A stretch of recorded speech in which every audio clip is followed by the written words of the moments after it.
যেখান থেকে হোক এসেছেন। এখানে বাবা মা ভাই বোন অনেকে আছে একসাথে। আর সবচেয়ে বড় কথা হচ্ছে যাকে নিয়ে এসেছেন, যার জন্য আয়োজন, যার জন্য আমাদের এই আজকের দিনটি। আমাদের দিনটি আজকে ঠিক আমাদের কাছে ঈদের দিনের মতো। ঈদ উৎসব সবার জন্য, শুধুমাত্র সবার জন্য নয়, ঈদ উৎসব একটি ধর্মের জন্য, বাট আজকের উৎসব সবার জন্য। অর্থাৎ সবার মধ্যে যারা মিরপুর ক্যাডেট কোচিং এর যারা জড়িত আছি আমরা একসাথে, সবার জন্য। কোন ধর্মের, কোন বর্ণের, কোন গোত্রের এটা বিষয় না। বিষয়টা হচ্ছে আমাদের জীবনের এই ক্যাডেট কোচিং এর এই প্ল্যাটফর্মে আমাদের যে প্রথম দিন শুরু হয়, সেই দিনটা আমাদের জন্য ঈদের দিনের মতো উৎসব। আমরা সব উৎসব আনন্দের মধ্য দিয়ে এই দিনে শুরু করি এবং শেষ দিন পর্যন্ত এই আনন্দের যে একটা ফ্লেভার, এটা ধারণ করে আমরা সেটা শেষ করে দিই। কাজ যেখানে আনন্দ আছে সেখানে কাজের গতি আছে। দুঃখ দিয়ে কষ্ট দিয়েও কাজ হয়, কিন্তু আনন্দ দিয়ে কাজটা বেশি হয়। তো আপনারা যারা এসেছেন তারা মিরপুর ক্যাডেট কোচিং এর ঠিক, আমি যদি বলি যে এই প্রতিষ্ঠানটা যদি মা হয়ে থাকে, তার সন্তানের তালিকায় আপনারা হচ্ছেন 34তম সন্তান। এই কারণে বললাম যে আমি এখানে দাঁড়িয়ে আছি, আমার পিছনে ইতিহাসটা 33 বছরের। আমার বয়স কতটা বিষয় না। অনেক ছাত্রছাত্রী জিজ্ঞেস করে, স্যার আপনার বয়স কত? আমি কি এটা জিজ্ঞেস করতে হয় না? আমার পিছনে 33 বছর আমি ফেলে এসেছি। জীবনে অনেক সোনালী যুগ, সোনালী সময়, সেগুলিকে আমি পদদলিত করে ছাত্র জীবন থেকে এটা শুরু করে অনেক কিছু হারিয়ে, অনেক কিছু ছাড়িয়ে আমি ঠিক 2026 সালের এই 9 জানুয়ারি আমি মোহাম্মদ আকমল হোসেন মিরপুর ক্যাডেট কোচিং এর পক্ষে আপনার সামনে আমি দাঁড়িয়ে। পিছনের যে ইতিহাস, সেই ইতিহাসের গল্প অনেক মজার গল্প আছে, দুঃখের গল্প, সুখের গল্প, অনেক হারানোর গল্প, ব্যথা বেদনা। তা মানুষের জীবনের গল্পগুলো এরকমই। সব সুখ এটা ভুল, সব দুঃখ এটাও ভুল, সব হাসির এটাও ভুল। হাসির, দুঃখ, কষ্ট সবকিছু মিলিয়ে মানুষের জীবন।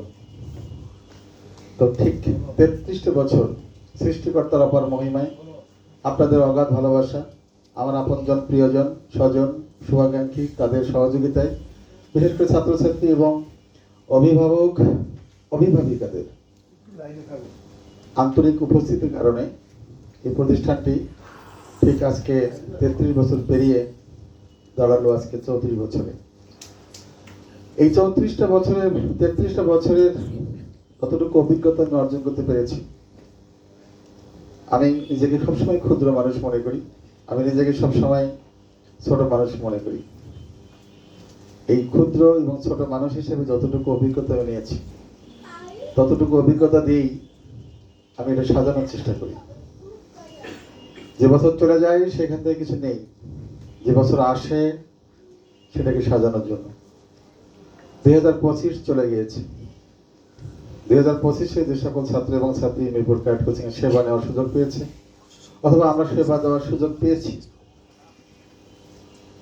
সেখানেও অনেক সার্থকতা, ব্যর্থতা, ভুল শুদ্ধ সবকিছু মিলিয়ে একটা শিক্ষাবর্ষ আমরা অতিবাহিত করেছি। এই শিক্ষাবর্ষের পার হওয়ার পর আজকে নতুন শিক্ষাবর্ষ শুরু হচ্ছে। প্রতিটা মানুষ স্বপ্ন জয়ের প্রত্যাশায় তার দিন রাত সে কাটিয়ে দেয়। স্বপ্নহীন কোনো মানুষ নেই, আর যার স্বপ্ন নেই সে ডেড বডি। স্বপ্ন ছাড়া মানুষ বাঁচতে হবে। স্বপ্নটা এরকমই, আমি কি করব, কিভাবে করব, কতটুকু করব, কার সাথে করব, এই সব নিয়েই যে কল্পনা পরিকল্পনা, যে সেটাই হচ্ছে স্বপ্ন।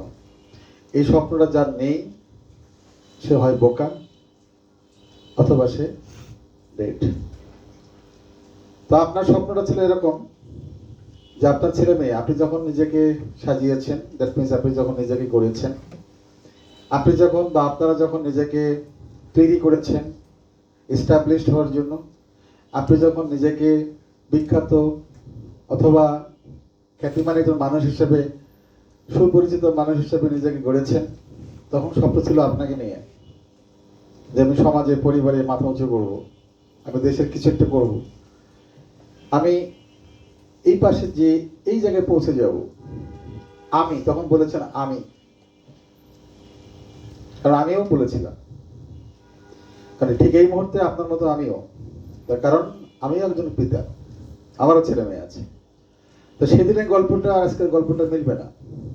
আপনি ছিলেন ওই রকম যে আমি কি হব, কি করতে পারবো, কি কি করব, সবকিছু এই স্বপ্নের মধ্যে ছিল, পরিকল্পনার মধ্যে ছিল, সেটা এখন হঠাৎ চেঞ্জ হয়ে গেছে সময়ের কারণে, বয়সের কারণে। এখন আমি মনে করি যে আপনার জীবনে এখন স্বপ্ন এবং কল্পনা বা ইচ্ছা এখন কিন্তু আপনাকে নিয়ে নয়, আপনার সন্তানকে নিয়ে। আপনি এখন ভাবছেন যে আপনার সন্তানকে কিভাবে কি করবেন, ওকে কোন পথে নেবেন, কি বানাবেন, কি হতে পারবে, কিভাবে সে বড় হবে, এই কল্পনা এই স্বপ্ন কিন্তু আপনার জীবনে। তারই একটি ধারাবাহিকতায় আপনি চিন্তা করেছেন যে ষষ্ঠ বা সপ্তম শ্রেণীতে পড়ুয়া একজন ছাত্র বা ছাত্রী নিজেকে প্রস্তুত করবে বাংলাদেশ ক্যাডেট কলেজে ভর্তি পরীক্ষার জন্য, এবং আমার ছেলে বা আমার মেয়ে পড়বে, আমার ছেলে আমার মেয়ে তৈরি হবে, আমার ছেলে আমার মেয়ে কোনো একটা জায়গায় সেবা নেবে। ঠিক শুরু হয়েছে আপনার জীবনে এটা যখন আপনি সন্তানের পিতা হয়েছেন, মাতা হয়েছেন। আস্তে আস্তে বড় হয়েছে, স্বপ্নটা আপনার কাছাকাছি চলে আসছে। আস্তে আস্তে আস্তে যখন পঞ্চম শ্রেণী পাশ করেছে, তখন কিন্তু আপনি পুরোপুরি প্রস্তুত যে ওকে যে কিছুটা করাবেন।